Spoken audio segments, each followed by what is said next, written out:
मित्रों, आज के इस भौतिकवादी युग में धन, सुख, समृद्धि, यश, प्रतिष्ठा, अच्छा परिवार और ओहदा होने के बावजूद भी न जाने क्यों अधिकांश लोगों के चेहरे प्रफुल्लित एवं प्रसन्न नहीं दिखाई देते।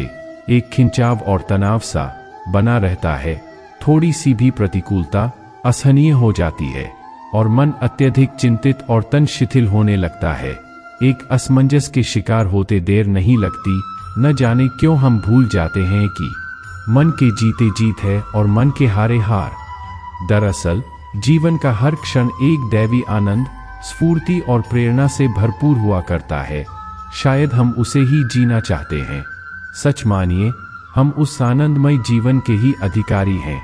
बस अपने कर्तव्य कर्म के पथ पर चलते हुए हमें तपस्वी बनना होगा। यही आदेश है उन करुणा सागर, महान पथ प्रदर्शक एवं योगेश्वर भगवान श्री कृष्ण का, जिन्होंने मोहग्रस्त अर्जुन को कर्तव्याभिमुख करने के लिए श्रीमद् भगवद गीता का उपदेश देते हुए कहा था कि सफल और संतुष्ट जीवन जीने के लिए मानव को 3 तप करते रहना होगा। वे 3 तप हैं शारीरिक, वाङ्मय अर्थात वाणी का, तथा मानसिक तप। वस्तुतः तपाचरण का अर्थ मात्र शारीरिक उत्पीड़न नहीं होता, अपितु इसका प्रयोजन तो अपनी शक्तियों का संचय करके और फिर उन्हें रचनात्मक कार्यों में प्रयोग करके आत्मविकास एवं आत्म साक्षात्कार करना होता है।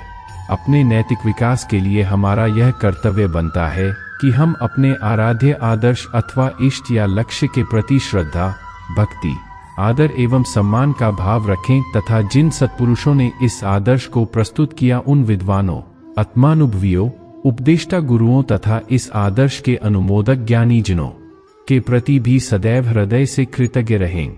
दूसरे, हमें चाहिए कि शारीरिक स्वच्छता के साथ साथ हम अपने व्यवहार को भी सरल बनाने का यथासंभव प्रयास करते रहें, क्योंकि हमारा कुटिल व्यवहार हमारे व्यक्तित्व को विभाजित करके हमारे मानसिक संतुलन और शारीरिक सामर्थ्य के लिए खतरा बन सकता है।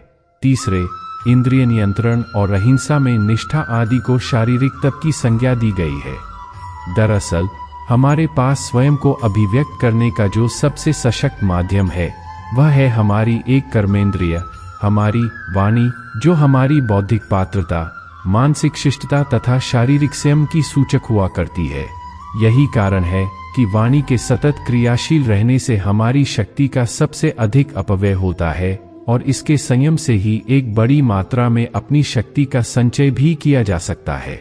लेकिन इसका अर्थ यह कदापि नहीं है कि हम मौन रहकर आत्मनाश या फिर परोत्तेजन का कारण बनते रहें।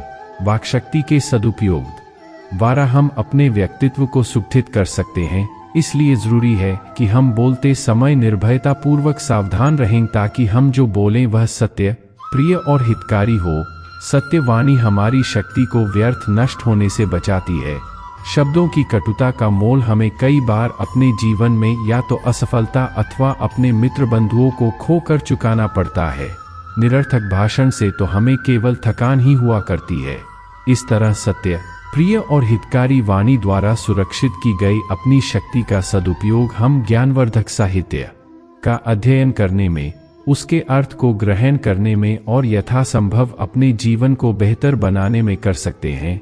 यही होता है वाणी का तप, जिसके आधार पर एक साधक केवल श्रेष्ठतर आनंद की प्राप्ति ही नहीं करता बल्कि अपने वचनों से किसी निराश अथवा जीवन से हार मान चुके हुए व्यक्ति को फिर से जीवन के प्रति सकारात्मक बनाकर सम्मान के साथ जीने की प्रेरणा देने जैसा पुण्य कर्म करने से कभी भी पीछे नहीं हटता।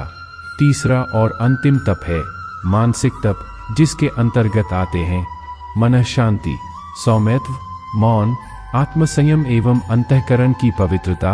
वस्तुतः मन की शांति से बढ़कर इस संसार में कुछ है ही नहीं, और जब इस दुनिया के साथ हमारा संबंध स्नेह, प्रेम, समझ, ज्ञान, क्षमा और सहिष्णुता जैसे स्वस्थ मूल्यों पर आधारित होता है, तब हमारा मन सदैव एक दिव्य शांति का आभास किया करता है। इसी शांत मन में सौम्यत्व का निवास होता है, अर्थात बिना मानसिक शांति के मानव प्राणी मात्र के प्रति प्रेम और कल्याण की भावना की अनुभूति नहीं कर सकता। यह सौम्यत्व ही तो होता है कि जो मनुष्य को जीवन की बड़ी से बड़ी चुनौती को भी स्वीकारने की हिम्मत दिया करता है एवं इस भावना का शिकार बनने से भी यथासंभव रोका करता है। कि लोग जबरदस्ती उसे पीड़ित करते हैं। नकारात्मकता से अप्रभावित मन वाला मनुष्य ही अपनी वाणी पर संयम रख पाता है, जिसे सही अर्थों में मनहतब के संदर्भ में मौन की संज्ञा दी जाती है।